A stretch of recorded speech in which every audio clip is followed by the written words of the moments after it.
Saya mau menceritakan tentang pengalaman saya yang pernah terkena preeklamsi kehamilan dan melahirkan bayi prematur seberat 1,5 kilo.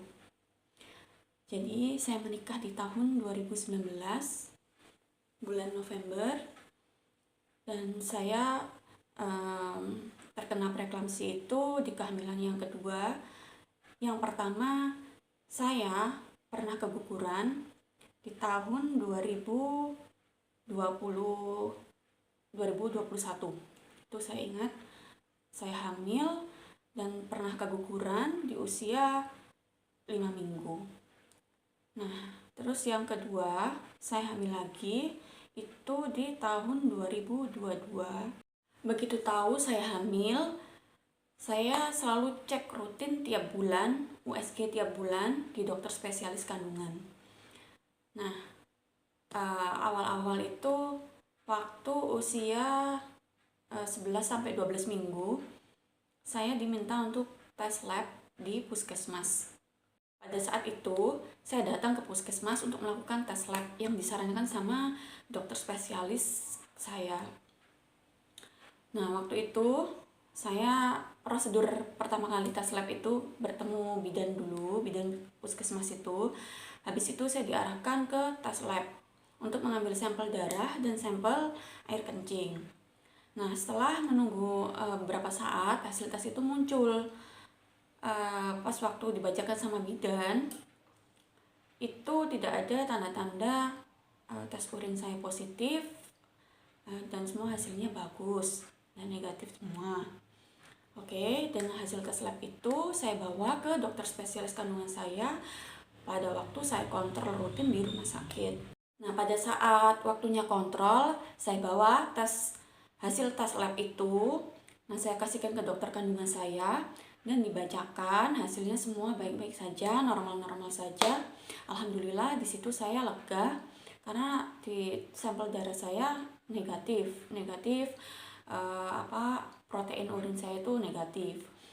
Oke, jadi selama kehamilan saya sampai 24 minggu itu baik-baik saja. Semua dicek rutin tiap bulan, itu saya kontrol rutin, nggak pernah ketinggalan di dokter spesialis kandungan saya.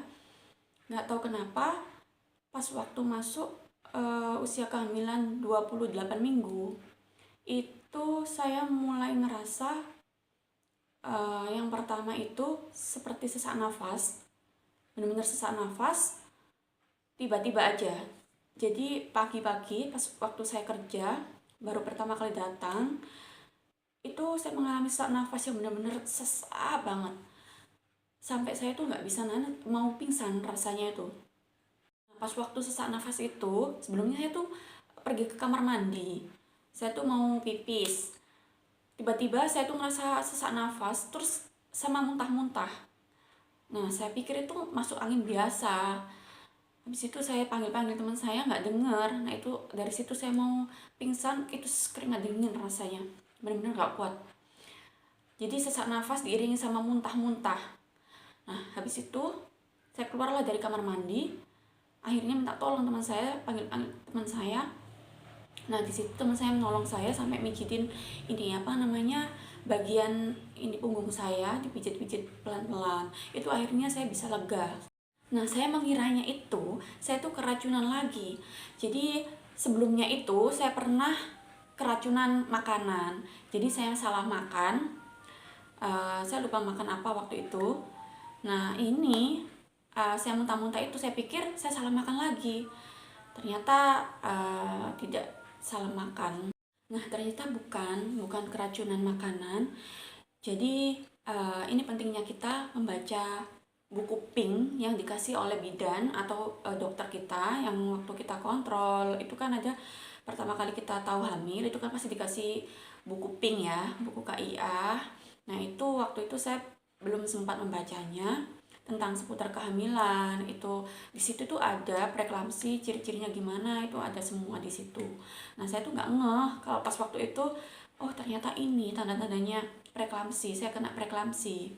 Nah, selain sesak nafas sama muntah-muntah itu, saya mengalami bengkak kaki. Jadi kaki saya tuh bengkak semua.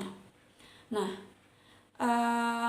ini bener-bener apa ya, saya mengira bengkaknya itu wajar karena saya cerita ke orang tua saya, ke teman-teman saya itu, oh ya wajar kalau misal bengkak kaki itu orang hamil itu ya seperti itu, sampai bengkak besar gitu apa kakinya. Terus saya pencet itu sampai lama sekali baliknya kaki saya itu, jadi kayak apa ya namanya, kayak jeglong gitu loh bahasa Jawanya. Nah balik lagi setelah saya ditolong teman saya itu, setelah muntah-muntah itu ya ditolong teman saya diantarkan pulang. Sebelum pulang ke rumah itu sama atasan saya itu kebetulan beliau punya tes tes tensi tensi darah. Jadi itu saya ditensi waktu itu eh, berapa ya, tensi darah saya itu ingat saya masih normal aja, 120 strip berapa gitu saya lupa. Nah dipikir itu tekanan darah saya tinggi, ternyata enggak. Nah itu setelah itu saya diantarkan pulang sama teman saya istirahat di rumah. Oke, sampai di rumah teman saya nggak lama saya minta pulang, eh, biar apa nanti saya istirahat aja. Habis itu saya ngerasa udah nggak apa-apa, saya bisa ditinggal. Jadi saya minta teman saya itu untuk tinggal saya sendirian aja, karena pas waktu itu saya di rumah sendirian, suami lagi kerja. Nah saya menyuruh siapa teman saya itu balik ke kantor karena kan masih ada kerjaan di kantor.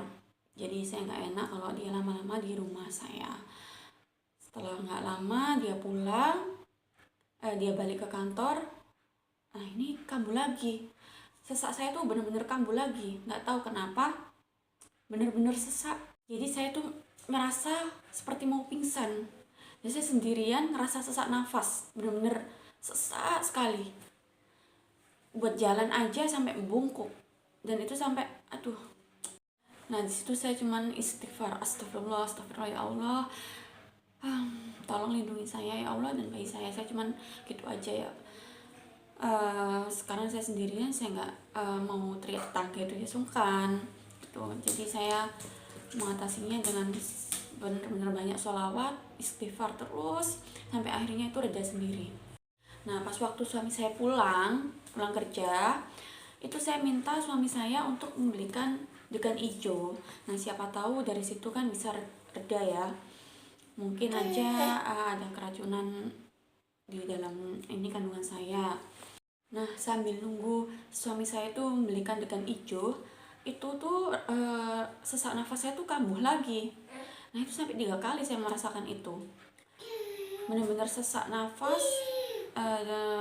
seperti yang saya rasakan di kantor yang pertama kali saya ngerasa itu saya benar-benar susah bener buat jalan, mau merangkak aja itu benar-benar susah, nggak bisa karena sudah tekan, benar-benar ketarik ini dada saya.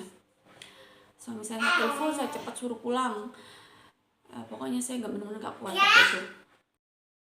Nah saya tuh nggak langsung ke rumah sakit karena waktu itu dokter kandungan saya tuh belum ada jadwal di hari itu, belum ada jadwalnya, masih nunggu besoknya lagi. Nah tengah malam saya tuh ngerasa sesak nafas lagi sekitar jam 12-an malam. Nah saya langsung pergi ke rumah sakit, ke UGD. Di situ ada dokter jaga. Situ saya dirawat sama dokter itu, saya dikasih obat darurat.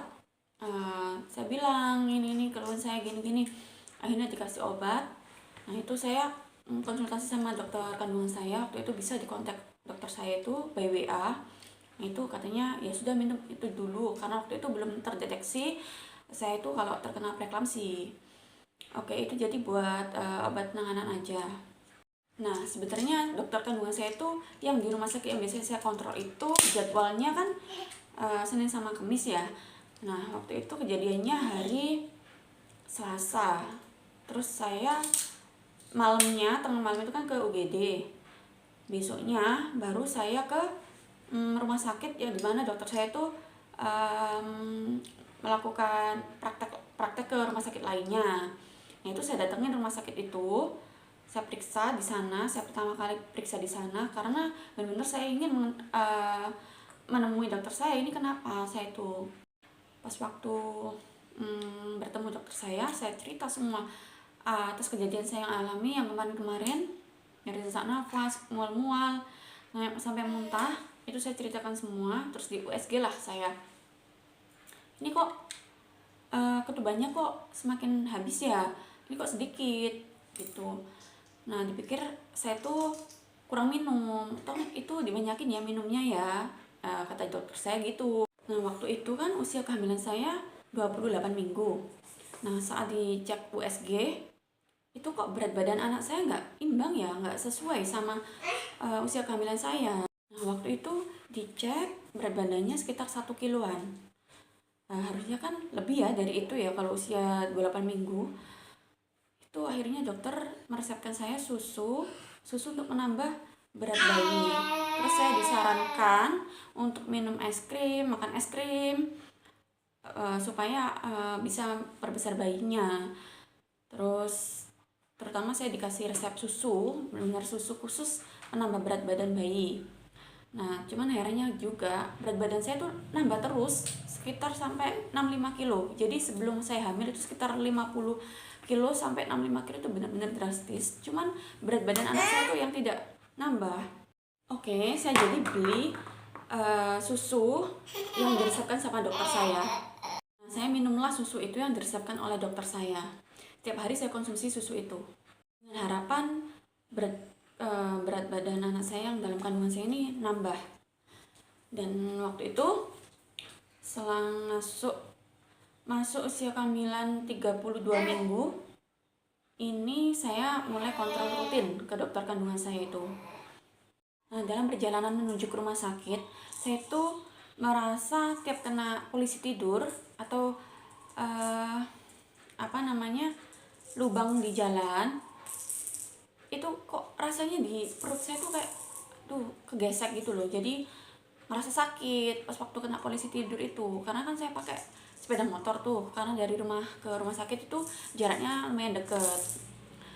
Jadi saya dibonceng waktu itu, kok kayak kena gesekan, jadi kayak ngerasa bener-bener sakit pas waktu kena polisi tidur itu. Nah saya bilang ke suami saya, ini ya perut saya kok ngerasa sakit ya kalau kena gerunjelan ya.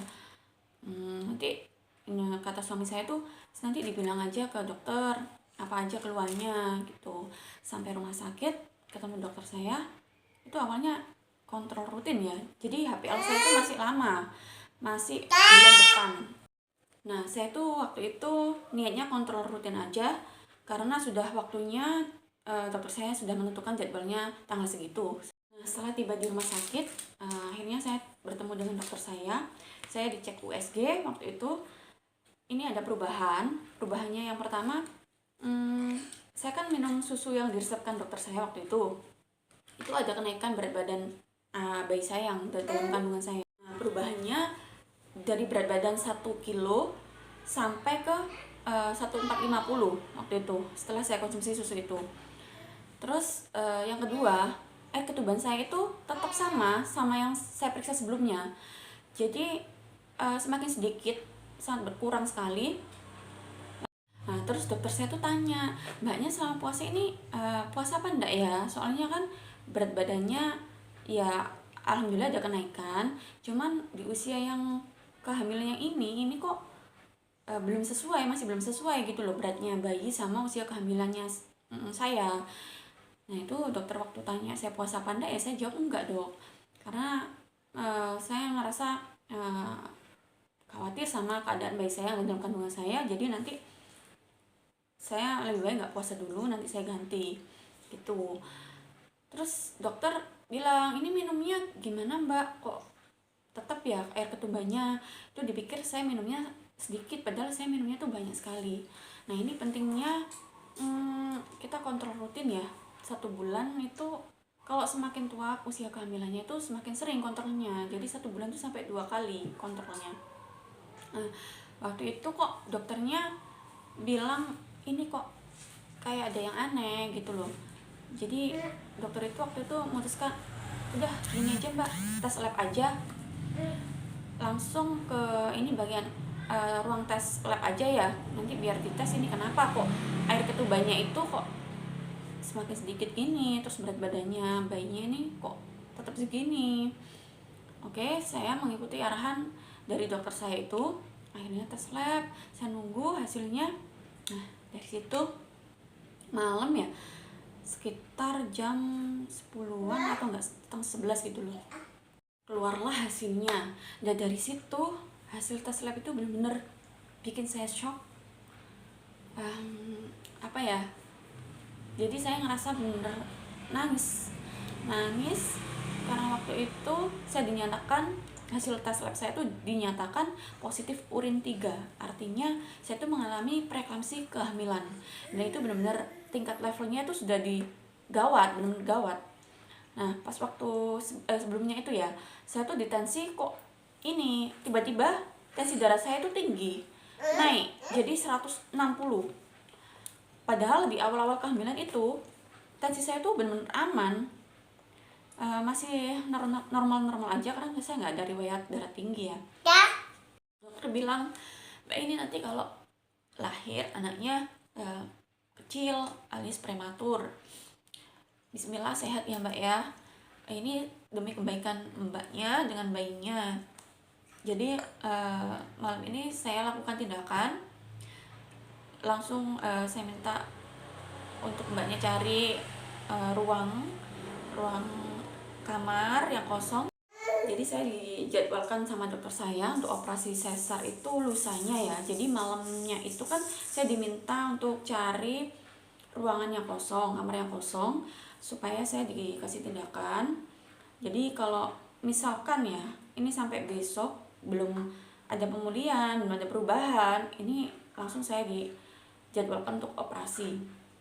Oke, jadi setelah suami saya dapat, sebelum suami saya dapat ruangan itu, saya tetap berbaring di tempat pasien itu ya, yang ada sembari dengan alat-alat yang dipakaikan ke perut saya, sama saya pegang alat itu, saya lupa namanya apa, alat apa. Jadi tiap ada pergerakan bayi itu saya harus pencet itu. Jadi untuk menghitung berapa kali bayinya itu bergerak gitu. Nah, jadi suami saya jam 12:30 malam itu dapat kamar. Akhirnya saya dipindahkan ke kamar itu. Nah, saya tuh menunggu sendiri ya waktu itu karena suami saya masih ngurusi administrasi dan lain-lain. Saya belum menghubungi orang tua saya sama mertua saya karena waktu itu sudah sangat larut malam. Jadi saya nggak ingin mengganggu istirahat orang tua saya dan sama mertua saya. Pikir saya besok paginya aja saya mengabari kalau saya di rumah sakit. Oke, jadi selama di kamar itu saya tiap jam itu dipantau sama perawatnya. Saya di tensi terus, dikontrol terus, tensi saya berapa sampai akhirnya tetap masih tinggi terus sampai paginya. Saya telepon orang tua saya sama mertua saya. Nah, paginya saya langsung ngabari orang tua saya sama mertua saya kalau saya lagi di rumah sakit, saya ceritakan semuanya. Akhirnya orang tua saya datang sama mertua saya di rumah sakit menemani saya. Nah, malamnya itu hari Jumat malam ya, itu dokternya datang ke ruang saya untuk mengontrol saya. Dari hasil pemeriksaan itu, ini nggak ada pemulihan, nggak ada perubahan. Jadi besok harus dilakukan tindakan sesar. Nah, dari situ saya benar-benar gimana ya, shock, soalnya saya takut banget gimana sih operasi itu. Jadi dari situ saya kepikiran terus, ini tensi saya tetap nambah. Nah, ini dokter saya bilang, Mbak ini nanti pagi ini sama harus disuntik di pantat itu, kalau nggak salah itu pantat kanan 6 kali, pantat kiri 6 kali, supaya untuk penguatan paru-paru janinnya. Jadi untuk penguatan paru-paru bayi saya itu harus disuntik. Benar-benar wah, itu sakitnya luar biasa waktu suntik itu, karena kan belum waktunya lahir, dilahirkan dini dengan suatu keadaan, dan berat bayinya saya itu benar-benar sangat kecil sekali, 1450. Saya nggak tahu nanti pas waktu itu pikiran saya keluarnya gimana saya pasrah aja sama Allah. Ya Allah, tolong berilah kesehatan untuk aku dan anakku, selamatkan bayiku dan anakku, selamatkan aku dan bayiku, saya bilang gitu. Nah dari situ saya, suami saya, orang tua saya, mertua saya sama-sama nangis karena melihat keadaan saya seperti itu. Dan apalagi bayi saya yang belum waktunya lahir akan dilahirkan besoknya dengan berat badan segitu, dengan resiko bayi prematur ya. Pas waktu paginya sekitar jam 2 atau jam 1 gitu ya, itu perawatnya bolak-balik masuk ke ruangan saya untuk kontrol tensi saya berapa, terus saya disuntik berkali-kali di pantat saya, itu benar sakit sekali, sampai orang tua saya dan mertua saya tuh benar-benar gak tega melihat saya dikuatkan oleh orang tua saya dan mertua saya. Saya minta doanya kalau supaya dilancarkan semuanya, karena paginya saya dijadwalkan jam 8 itu saya harus masuk ruang operasi. Sampai jam 3 pagi itu saya benar tambah naik ya, sekitar 180 tensi saya itu. Jadi preeklamsi itu juga identik dengan kenaikan tensi darah yang secara tiba-tiba, yang awalnya dari awal kehamilan itu kita normal-normal aja ya, sampai akhirnya di usia kehamilan yang trimester 3 ini benar-benar signifikan sekali tensi darah saya naik. Padahal saya sebelumnya nggak pernah ada riwayat hipertensi. Semakin di situ preeklamsi itu, kalau saya dari penjelasan dokter ya, bisa dideteksi di awal kehamilan, pertengahan, atau bisa di trimester 3 atau pas melahirkan. Itu dokter pernah bilang begitu sama saya. Jadi balik lagi ya ke kejadian pas waktu pagi itu, hari Sabtu pagi jam 8 itu, sebelum masuk ruang operasi saya benar minta doa sama suami saya, sama orang tua saya, sama mertua saya, supaya dilancarkan persalinan saya, selamat saya dan bayi saya. Saya di situ benar-benar nangis, itu benar-benar menguras air mata ya. Saya ditunggu sama orang tua saya, didoakan semua sama suami saya, sama adik-adik saya juga menunggu saya di luar ruang operasi. Jam 8 kurang saya masuk ruang operasi. Jadi di situ persiapan semua, saya melihat kanan kiri, melihat lampu-lampu operasi. Persiapannya itu begitu buat saya semakin deg-degan ya. Soalnya saya nggak pernah masuk ruang operasi, baru pertama kali itu saya masuk ruang operasi. Jadi pertama itu saya disuntik anestesi supaya nggak ngerasa sakit, dan disuntik bius. Akhirnya, dan alhamdulillah pada tanggal 29 April hari Sabtu, anak saya dilahirkan di jam 8.25. Jadi pertama kali anak saya keluar langsung menangis, tapi saya pas waktu itu nggak langsung melihat wajahnya, soalnya langsung dimasukkan ke inkubator, karena berat waktu lahir itu anak saya benar 1,5 kilo, jadi nggak bisa lama-lama di luar, harus segera masuk ke inkubator. Jadi dokternya sempat bilang, nggak apa-apa ya mbak, kecil, ini kecil-kecil cabai rawit. Jadi sempat bercanda sama saya seperti itu, karena supaya saya bisa kuat lihat keadaan yang seperti ini. Dan disitu setelah pasca operasi, saya masuk ke ruang pemulihan, dan alhamdulillah semua berjalan lancar. Jadi saya masuk di ruang pemulihan pasca operasi. Jadi saya belum sempat ketemu anak saya, soalnya anak saya sudah terpisah ruang ya sama saya. Anak saya di inkubator, saya di ruang pemulihan. Jadi saya ditemani sama suami saya.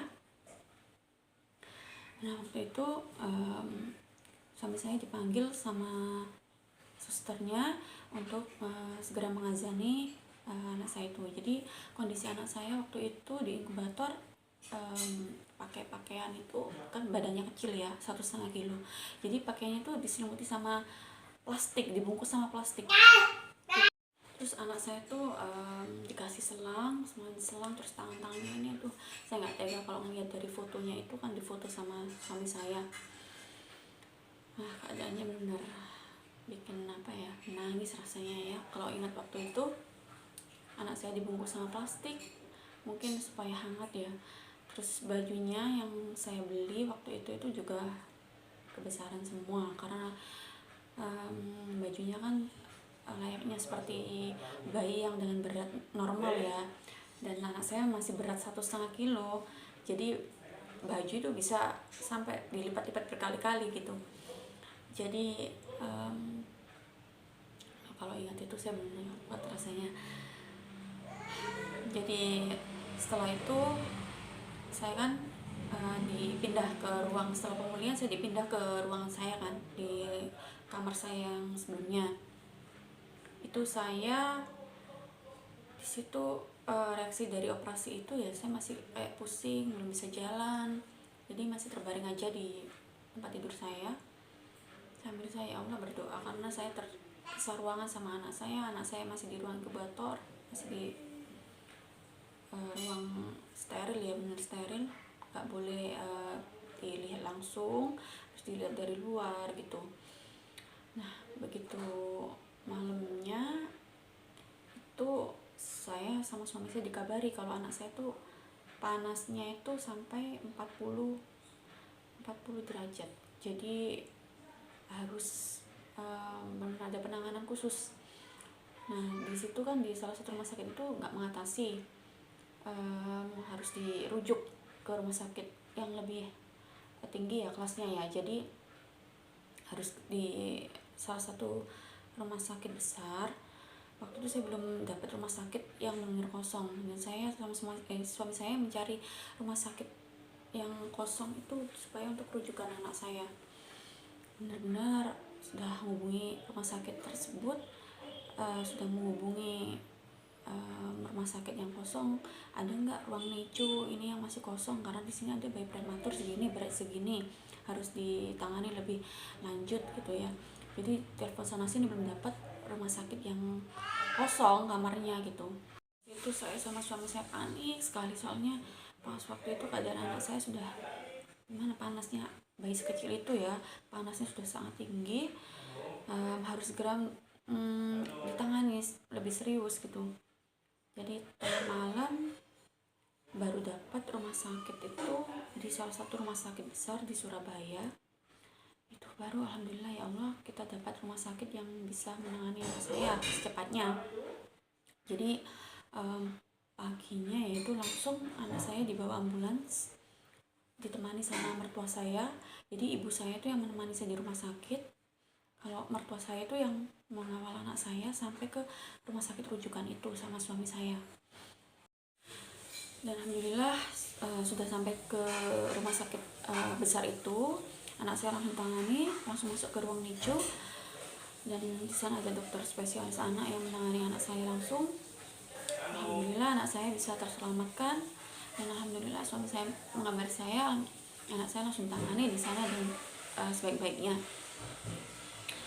Dan di situ meskipun sudah ditangani ya, saya tuh tetap mikir terus, tuh gimana ya anak saya di sana gimana, soalnya saya juga terpisah ruangan jauh, saya lahiran di salah satu rumah sakit di Dirirejo, dengan anak saya di Surabaya, rumah sakit Surabaya. Posisi saya belum pulih, saya jalan aja, masih belajar jalan ya waktu itu, jadi jahitan saya tuh masih benar-benar perih, sakit sekali, masih namanya baru operasi ya, ini sangat panas sekali jahitan saya, tapi saya harus benar-benar bisa jalan dulu, belajar jalan gitu. Jadi sembari saya memompa ASI saya supaya bisa dikirimkan ke anak saya sana. Jadi anak saya di sana ya, saya memompa ASI saya. Setelah keluar ASI saya, alhamdulillah bisa keluar ASI saya itu, dibawalah ke rumah sakit sana, meskipun hanya sedikit saja ya ASI saya yang saya keluarkan itu, tapi itu sangat bermanfaat sekali untuk anak saya. Jadi saya itu 3-4 harian di rumah sakit di mana anak saya dilahirkan itu saya bisa pulang. Nah pulang itu saya masih belum sembuh total ya, saya itu masih riwa-riwi di rumah sakit Surabaya itu untuk menengok anak saya sama mengirim ASI anak saya di kantong gitu. Jadi saya tiap hari ke sana jenguk anak saya, menemui anak saya di ruang NICU dengan ditemani sama mertua saya.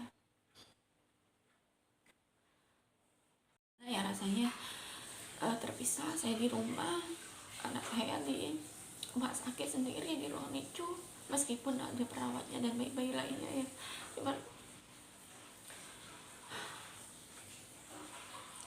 kalau seorang ibu itu selalu mikir gimana anak saya di sana. Ya, semoga harapan ibu dengan doanya itu anak saya cepat sembuh, bisa keluar di rumah sakit itu supaya bisa bersama-sama lagi pulang ke rumah bareng-bareng. Jadi saya tiap hari dibantu sama mertua saya bolak-balik ke rumah sakit, karena perjalanan dari rumah ke rumah sakit itu memang jauh ya. Jadi saya belum pulih betul, jahitan saya itu masih belum pulih. Saya harus riwari ke rumah sakit untuk menengok anak saya. Nanti saya kasih foto atau video anak saya ya, nanti saya tampilkan di YouTube-nya. Saya melihat anak saya tuh begitu benar-benar tega. Pertama kali melihat anak saya tuh, ya Allah kecil sekali anak saya nggak percaya tuh, ya Allah saat kecil ini kepalanya tuh sekepalan tangan saya aja. Ini beratnya benar 1,5 kilo, itu seperti botol aqua itu loh. Jadi saya pertama kali ketemu anak saya, langsung saya gendong. Saya diminta susternya itu gendong di dada saya sambil dibuka baju saya itu supaya itu skin to skin ya antara kulit anak saya dengan saya. Jadi saya gendong kanguru waktu itu. Itu ya Allah begini ya rasanya, saya bisa meluk langsung anak saya itu begitu gimana gitu ya. Saya bisa, alhamdulillah meskipun seperti ini saya bisa ketemu tiap hari sama anak saya meskipun gendong sebentar ya. Saya di sana pagi sampai rumah sakit, sampai siang jam 1 saya baru pulang. Nah, besoknya kayak gitu lagi terus sampai anak saya benar-benar boleh pulang. Jadi anak saya waktu dirawat di rumah sakit, selama dirawat di sana itu minumnya masih pakai selang, sampai saya tuh nggak tega melihatnya. Jadi minumnya tuh asinya itu disuntikkan gitu loh, disuntikkan di selangnya itu supaya bisa minum. Dia minumnya tuh cuman ya ampun, sebanyak suntikan itu, isi suntikan itu, jadi beratnya juga masih 1,550-an selama dirawat di sana. Dan itu minumnya nggak bisa banyak. Kalau misal minum asinya itu bisa banyak, mungkin bisa diperbolehkan pulang. Dan alhamdulillah saya senang sekali pas waktu dokter memanggil saya untuk memberikan penjelasan ini itu. Akhirnya anak saya bisa diperbolehkan pulang karena minum susunya juga sudah banyak tanpa menggunakan selang, perkembangannya juga sangat pesat. Dan alhamdulillah saya sangat bersyukur pas waktu itu anak saya bisa diperbolehkan pulang. Dan akhirnya saya dan anak saya dengan ibu saya bisa sama-sama pulang ke rumah dengan catatan dokter, perawatannya harus benar-benar ekstra karena merawat bayi prematur itu nggak semudah seperti merawat bayi normal pada umumnya gitu. Jadi kesimpulannya tentang preeklamsi yang saya rasakan selama kehamilan itu, preeklamsi atau keracunan kehamilan itu benar-benar sangat menyakitkan yang pernah saya alami, karena benar-benar menyiksa menurut saya ya. Rasanya tuh sampai sekarang saya nggak bisa lupa. Jadi benar-benar taruhannya nyawa, karena waktu itu saya di level positif urin 3 ya. Jadi tahapannya tuh sampai positif urin 4. Jadi saya tuh sudah di ambang level 3, dan itu alhamdulillah saya dapat penanganan secara cepat dari dokter spesialis saya. Alhamdulillah Allah memberikan umur yang panjang untuk saya dan anak saya. Itu benar-benar yang pengalaman yang gak pernah saya lupakan. Dan dari yang awal gejalanya sesak nafas, muntah-muntah, tensi naik tiba-tiba, terus berat badan saya yang begitu drastis naiknya dari sebelum hamil itu 50-an menjadi 70 kilo sampai lahiran itu.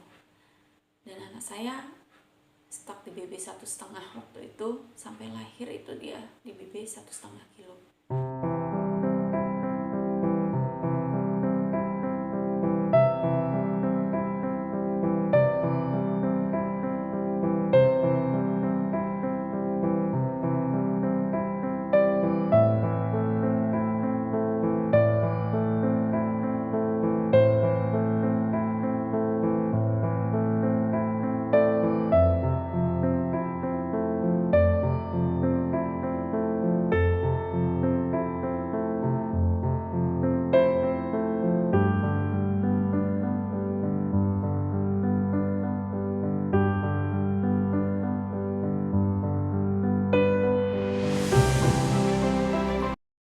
Jadi ini pengalaman saya, semoga bisa bermanfaat untuk semuanya.